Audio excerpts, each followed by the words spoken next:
Bom dia, moçada! Tudo bem com vocês? Aqui quem vos fala é o professor Eugênio Bastos, canal Geogênio, democratizando o ensino da geografia.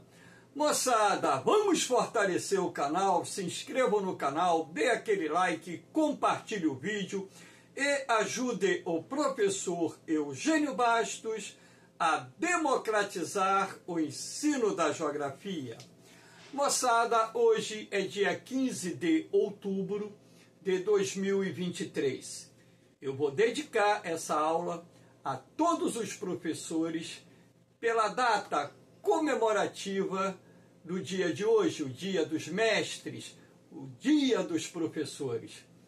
Meus amigos e demais professores, que Deus abençoe todos vocês nessa missão árdua, mas muito bonita, que é de levar o conhecimento a quem quer ter o conhecimento. Valeu? Então, no nosso dia de hoje, eu irei gravar uma aula sobre a seca na Amazônia.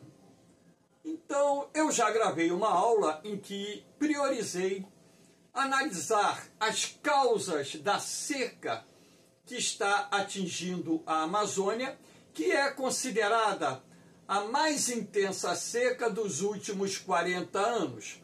O objetivo dessa aula de hoje é analisar principalmente as consequências dessa seca, mas para isso eu farei um breve relato sobre as principais causas da seca que está atingindo a região amazônica.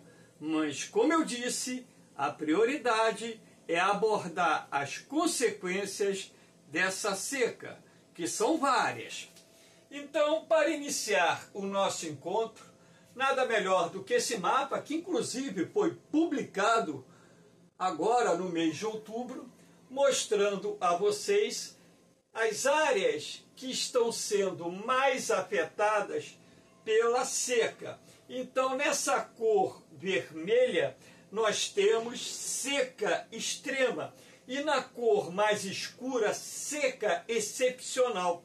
Então, eu quero mostrar a vocês que aqui na América do Sul, nesse exato momento, início da primavera, nós temos na Amazônia sul-americana, principalmente na sua porção ocidental, uma seca extrema e, em algumas áreas, uma seca excepcional. Mas, professor, a Amazônia não é uma região onde chove com relativa regularidade o ano todo, principalmente a Amazônia Ocidental? Sim, essa região aqui da Amazônia, inclusive, tem áreas onde o índice pluviométrico chega a ser superior a 4.000 milímetros anuais. Eu moro aqui na cidade do Rio de Janeiro. Para que vocês tenham ideia, aqui na capital fluminense chove em média 1.074 milímetros por ano. Então, em áreas aqui da Amazônia, principalmente ocidental, sobretudo o noroeste do Amazonas, esse índice pluviométrico chega a ultrapassar 4.000 milímetros por ano. E aqui não há estação seca. Em condições normais, não existe estação seca aqui na Amazônia Ocidental, na sua porção noroeste. Por que isso? Porque essa região é onde nós temos o centro de origem da massa equatorial continental, que é uma massa quente e úmida. Bebendo uma aguinha aqui que a garganta está querendo falhar. Então agora nós vamos ver os fatores determinantes dessa seca. Lembrando que já existe uma aula em que eu centralizo a explicação nas causas dessa seca. Agora, como eu estou abordando a segunda parte, é preciso que nós façamos uma revisão para que vocês possam entender o porquê dessa seca excepcional na Amazônia. Então, existem, na verdade, vários fatores combinados, mas dois se destacam mais, como, por exemplo, aqui nós temos a imagem do globo terrestre, onde é possível perceber que as águas do Pacífico Oriental, na sua porção que está em contato com a América do Sul, sofreu um aquecimento ao longo do ano de 2023, dando origem ao fenômeno do El Niño. E toda vez que o El Niño se manifesta, nós temos uma alteração nos padrões de circulação dos ventos, e isso, de certa forma, irá contribuir para que ocorram anomalias ou sazonalidades climáticas em escala global. E no caso da Amazônia, principalmente da Amazônia Oriental, nós temos a redução das chuvas. E um outro fator importante é a elevação da temperatura do Atlântico Norte. O ano de 2023 está sendo marcado por temperaturas bem acima da média no Atlântico Norte. Então, professor, de que forma o aumento da temperatura da água do mar do Atlântico Norte interfere no regime das chuvas na Amazônia Sul-Americana? Ora, a partir do momento em que essas águas ficam mais aquecidas aqui no Atlântico Norte, de certa forma, isso contribui para que a zona de convergência intertropical, a ZECIT, que é uma área onde se processa o encontro dos ventos alísios, que são ventos que migram das imediações dos trópicos em direção à linha do Equador. Esses ventos sopram algumas centenas de metros de altitude, são ventos quentes e úmidos. Então, na medida em que eles se aproximam da zona equatorial, esses ventos quentes e úmidos, eles vão subindo, até mesmo porque a zona equatorial é a região mais aquecida do planeta. Na medida em que esse ar quente e úmido sobe, ele se resfria, o vapor d'água se condensa, formando nuvens que irão gerar uma zona de instabilidade atmosférica que irá atuar no entorno do equador terrestre ou nas suas imediações no transcorrer das estações do ano. Então, por exemplo, quando é verão no hemisfério norte, a zona de convergência intertropical ela sobe um pouco, situando-se a 6, 7, 8 graus de latitude norte. E quando é verão no hemisfério sul, a zona de convergência intertropical ela desce um pouco, situando-se a 6, 7 até 8 graus de latitude sul. Normalmente 6, 7 graus de latitude sul. Só que quando as águas do Atlântico Norte ficam mais aquecidas do que o normal, a zona de convergência intertropical acaba, vamos dizer assim, permanecendo sobre o norte da América do Sul. E a partir do momento em que ela não desce, ela não avança em direção à Amazônia, perdão, a partir do momento em que ela não desce em direção à Amazônia, você reduz a possibilidade de ocorrência de chuvas na região. E o que está acontecendo esse ano é exatamente o fato do Atlântico Norte estar mais aquecido do que os padrões normais, razão pela qual a zona de convergência intertropical está concentrada mais ao norte da América do Sul, evitando dessa forma que zonas de instabilidade atmosférica avancem em direção à Amazônia e gerem as chuvas que normalmente já deveriam estar ocorrendo em condições normais naquela região, se nós não tivéssemos essa questão, ou seja, a temperatura do Atlântico Norte bem acima dos padrões normais e também acrescida pela ocorrência do fenômeno do El Niño, que altera os padrões de circulação atmosférica e contribui também para a redução das chuvas na Amazônia, normalmente oriental, só que a seca ela está sendo mais intensa nesse momento na Amazônia Ocidental. Aqui nós temos, para que vocês possam entender um pouquinho melhor, um mapinha da América do Sul. Aqui eu tenho uma coluna vermelha que indica o quê?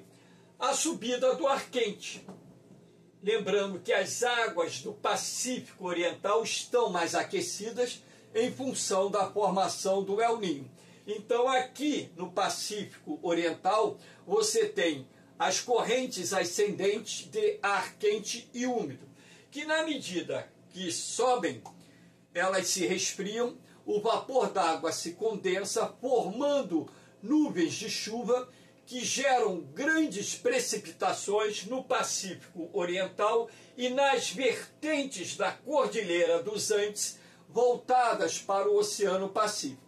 Esse ar quente úmido que subiu aqui no Pacífico Oriental, ele vai se resfriar, vai transpor a Cordilheira dos Andes e vai descer frio e seco sobre a Amazônia.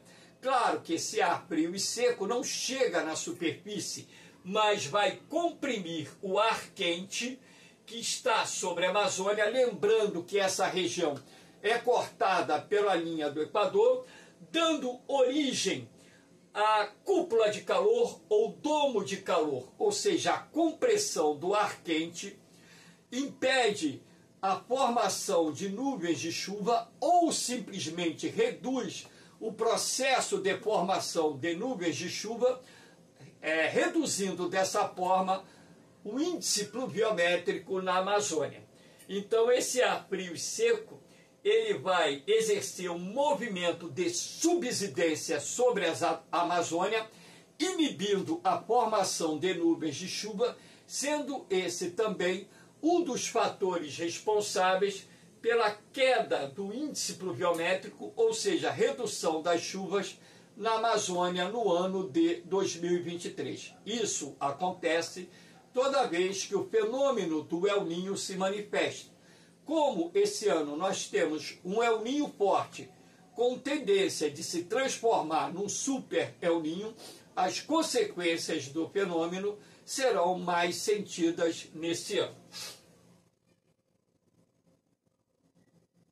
Lembrando ainda que outros fatores contribuem para a redução das chuvas na Amazônia. E nós temos a questão do desmatamento. Cientistas brasileiros já fizeram estudos sobre o impacto do desmatamento no clima. Eu já falei isso algumas vezes em algumas aulas que eu gravei aqui no canal. Então, por exemplo, na década de 1990, estudos realizados por cientistas brasileiros comprovaram que nas áreas desmatadas da Amazônia, nós tivemos uma redução de 30% da umidade relativa do ar e o aumento da temperatura em aproximadamente 7 graus. Sendo assim, na medida em que o ar da Amazônia, em razão do desmatamento, vai ficando mais seco, a probabilidade de ocorrência de chuvas tende a diminuir, sendo este também um fator que já tem alterado principalmente os padrões pluviométricos na Amazônia Oriental, no sul da Amazônia, onde nós temos o arco do desmatamento, o arco do desflorestamento ou simplesmente o arco do fogo. Agora, essa imagem, esse mapa, que também agora de outubro de 2023, mostra as áreas da Amazônia com o maior risco de desmatamento. Então, por exemplo, nas áreas aqui marronzinhas, mais escuras, nós temos risco de desmatamento médio. Nas áreas mais avermelhadas, risco de desmatamento alto. Então vocês podem perceber o seguinte: Anos atrás, o arco do desflorestamento ou desmatamento, ele se estendia aqui do leste do Acre até a borda oriental do Pará e a borda ocidental do Maranhão, passando pelo norte do Mato Grosso e também pelo norte de Tocantins. Agora, com o avanço das fronteiras agrícolas, o desmatamento está se intensificando já no coração da Amazônia. Olha o risco que isso gera para os padrões climáticos reinantes, não só na Amazônia, como também no restante do Brasil e até mesmo na América do Sul, América Central, enfim, porque o desmatamento ele não vai gerar impacto única e exclusivamente no território brasileiro, como muita gente pensa.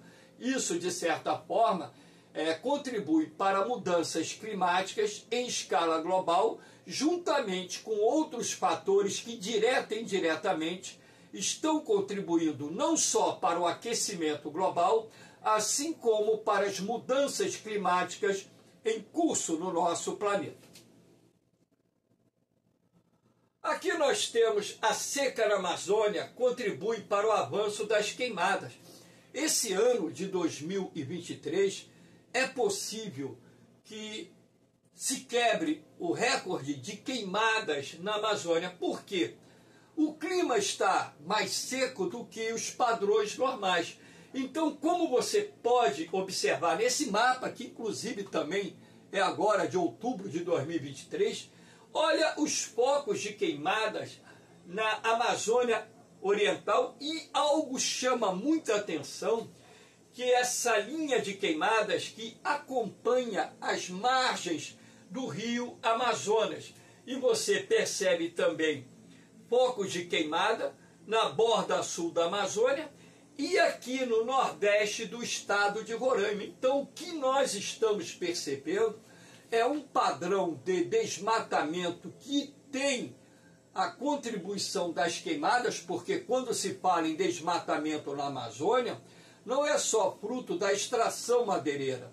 Você tem as queimadas que são praticadas por produtores rurais, com o objetivo de limpar o terreno para o plantio de pastos e também preparar o terreno para a produção de grãos ou outros produtos agrícolas em si. Então, as queimadas vão contribuir também para a destruição da floresta amazônica e para as mudanças climáticas. Então, quando você tem o efeito da sazonalidade climática motivado pelo El Niño e pela elevação da temperatura da água do Atlântico Norte, ora, o desmatamento acaba por potencializar a seca, que vai deixar inúmeras consequências para a região amazônica, assim como para outras áreas da América do Sul. Aqui nós temos queimadas na Amazônia, aqui um gráfico, agora de 2023, onde você, preste atenção, outubro, hoje é dia 15 de outubro, repare que as queimadas de outubro de 2023 já ultrapassaram o quantitativo de queimadas de outubro de 2022, quase o dobro.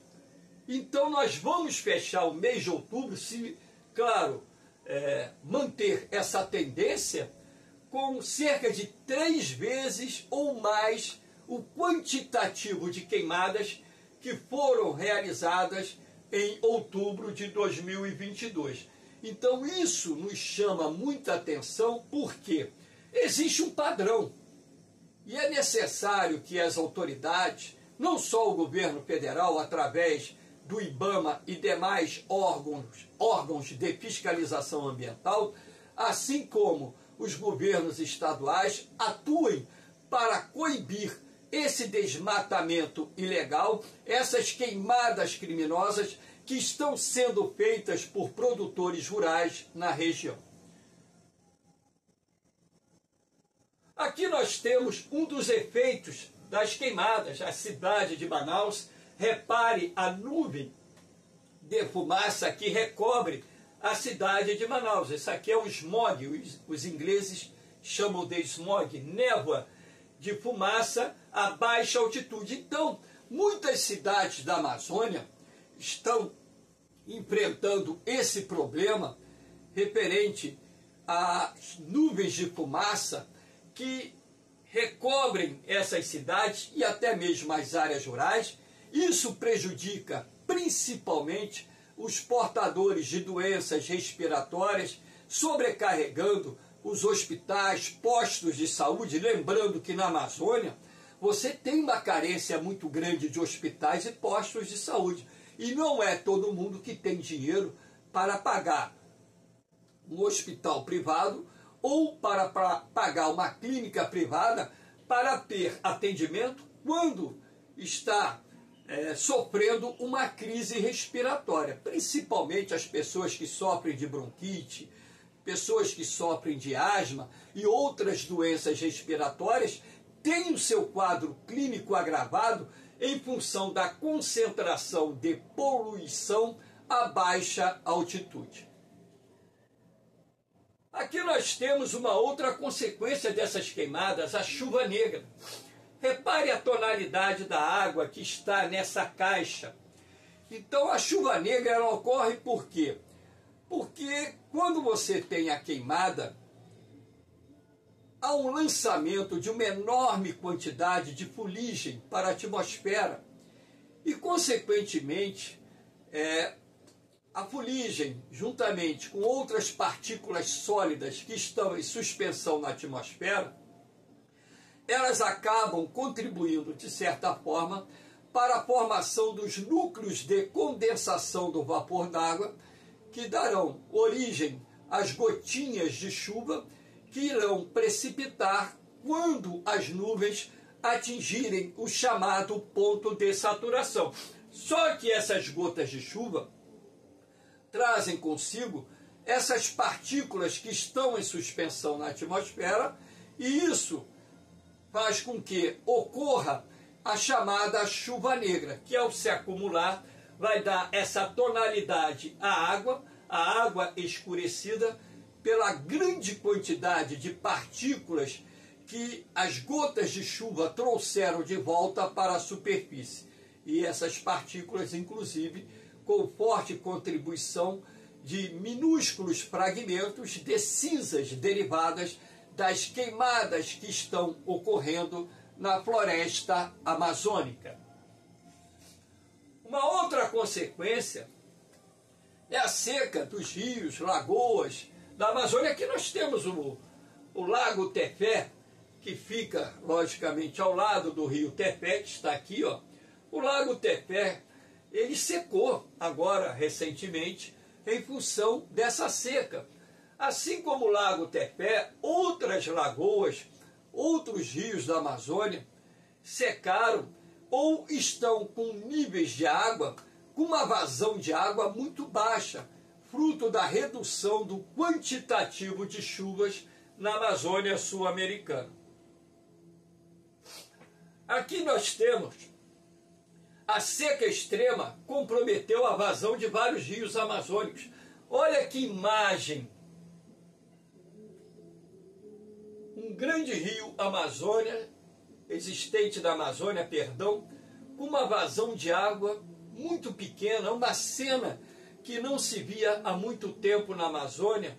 Pelo menos essa é considerada por muitos analistas talvez a pior seca registrada pelo homem na Amazônia. Eu digo o homem moderno, claro que no passado, né, essa região já deve ter sofrido outras sazonalidades climáticas que induziram a secas de grande magnitude. Mas essa imagem me chama muita atenção pela quantidade de terra exposta, onde você pode ver apenas fios d'água que estão correndo no leito de um rio que está praticamente seco.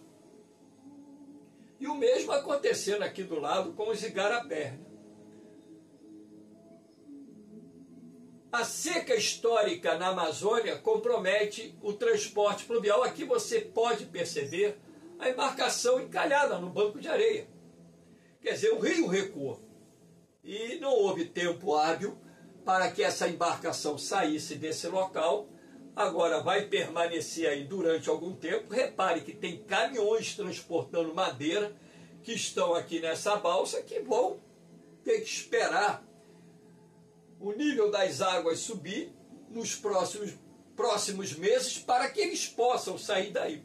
Então, se compromete o transporte fluvial, você tem uma magnitude do problema muito grande. Por quê? Os rios na Amazônia são as estradas que andam. Eles desempenham um papel importantíssimo, não só na integração das cidades, porque a região amazônica ela carece de rodovias e ferrovias. O transporte fluvial é o mais importante meio de transporte utilizado pela população naquela região, e as hidrovias da Amazônia são de suma importância, não só para o abastecimento de cidades, assim como para o escoamento de produtos agrominerais, até as cidades, até as indústrias, até os portos, onde esses produtos são embarcados em navios maiores com destino ao mercado internacional. Então, a partir do momento em que você tem o comprometimento, por exemplo, do abastecimento de produtos básicos em várias cidades da Amazônia, isso pode se refletir e vai se refletir e já está se refletindo na alta dos preços, e as populações mais pobres, elas são duramente afetadas por isso, porque os produtos têm os seus preços regulados pela lei da oferta e da procura. A partir do momento em que há uma dificuldade de você levar ou de se transportar produtos básicos até as cidades, ora, isso vai gerar uma alta nos preços, vai prejudicar não só as famílias de baixa renda, assim como também a classe média e até mesmo a classe alta, mas a classe alta ela tem condição de pagar um preço maior pelos produtos, sobretudo aqueles de primeira necessidade e bens de consumo diversos. Agora, o pobre não tem essa condição. Esse desabastecimento é um problema muito sério. Caso essa seca persista por um tempo maior de vários meses, como está sendo previsto por alguns meteorologistas, esse problema vai se agravar e muito na Amazônia. Deus queira que isso não aconteça. Aqui nós temos a seca na Amazônia e o fenômeno das terras caídas. Aqui você tem uma imagem que mostra um barranco que cedeu. Por que isso acontece quando o nível das águas diminui? Ora, porque quando o rio está no seu leito normal, a água contida no solo ajuda a sustentar a estrutura. Agora, a partir do momento em que as águas de um determinado rio baixam, ora, essas águas tendem a drenar lentamente, gerando uma instabilidade no terreno, e a partir do momento em que o terreno passa por esse processo de instabilidade, a tendência é ele ceder.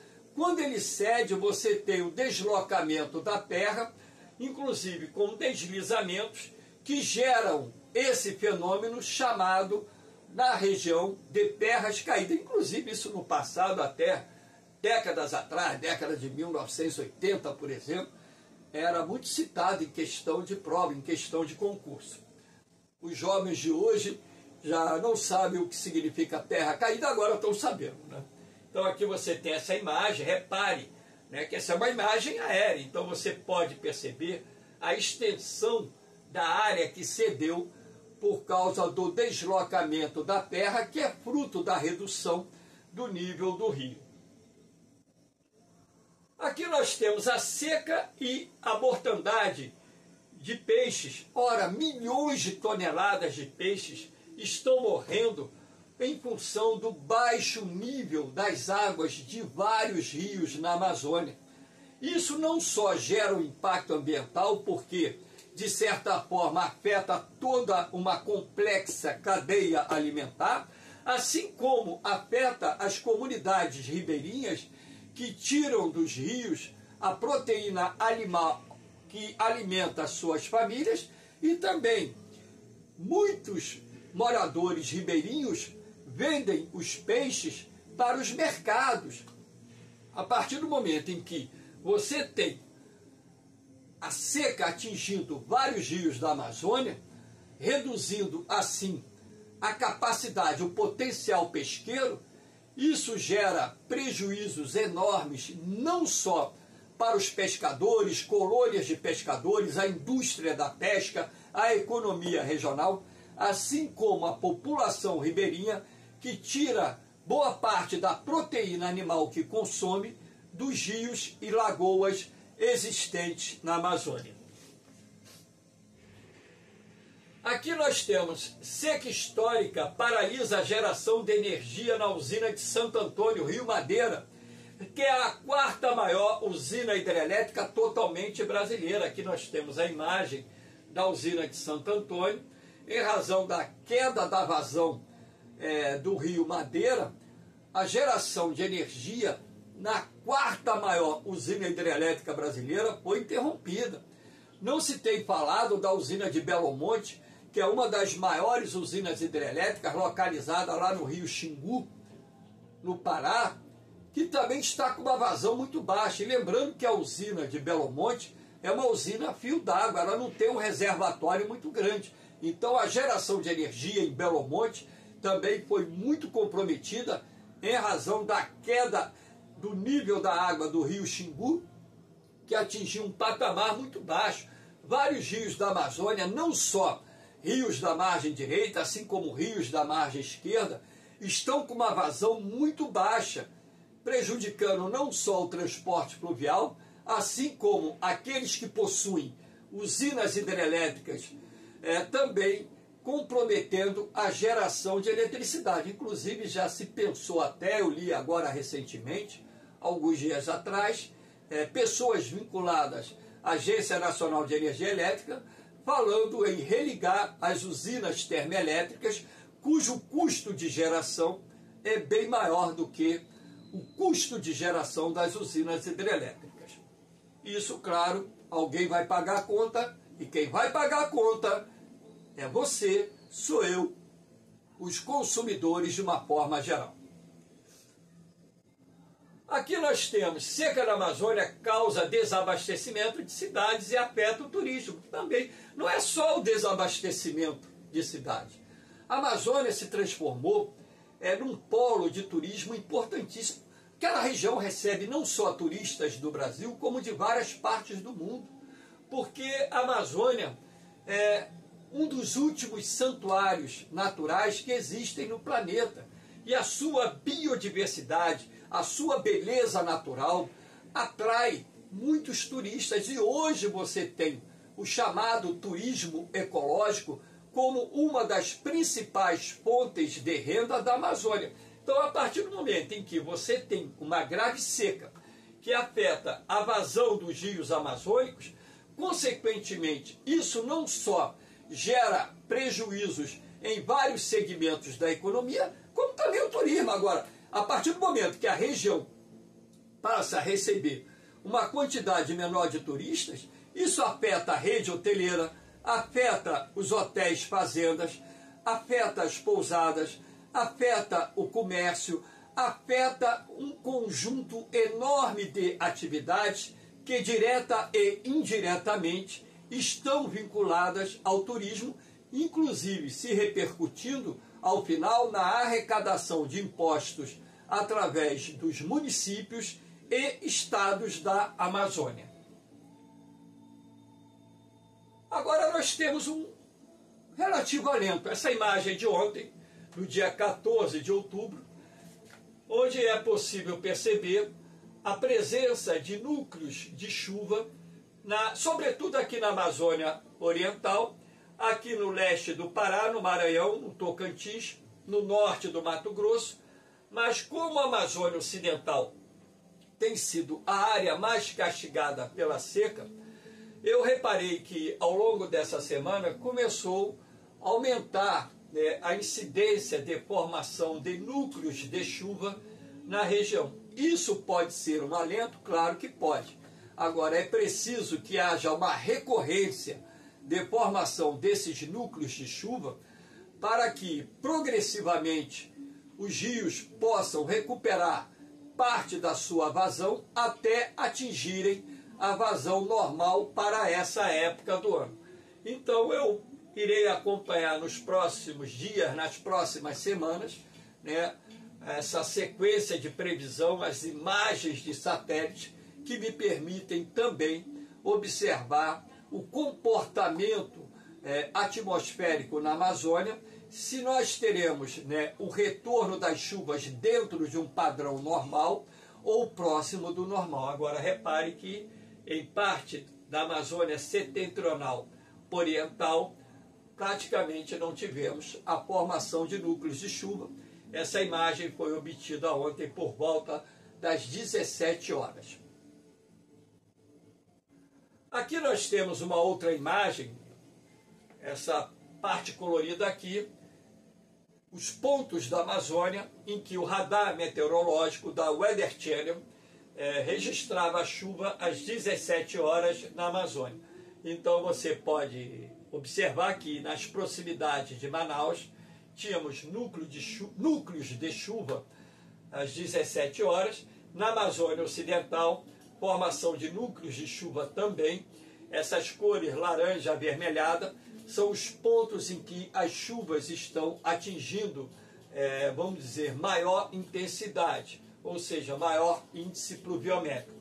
Então, esperamos, né, que esse sistema se intensifique, né, que a formação de núcleos de chuva se intensifique na região, para que nós possamos ter a normalização, pelo menos em parte, né, não vou dizer total, porque nós estamos tendo dois sistemas que estão contribuindo para a redução das chuvas na Amazônia, que é o El Niño e a temperatura da água do Atlântico Norte, e sabemos que esse transcurso da primavera e o verão, a região deverá registrar, como registrou em anos anteriores, onde essas condições também existiram, uma queda da quantidade de chuvas, o que deve agravar ainda mais as condições ambientais, sociais e econômicas em vários municípios da Amazônia.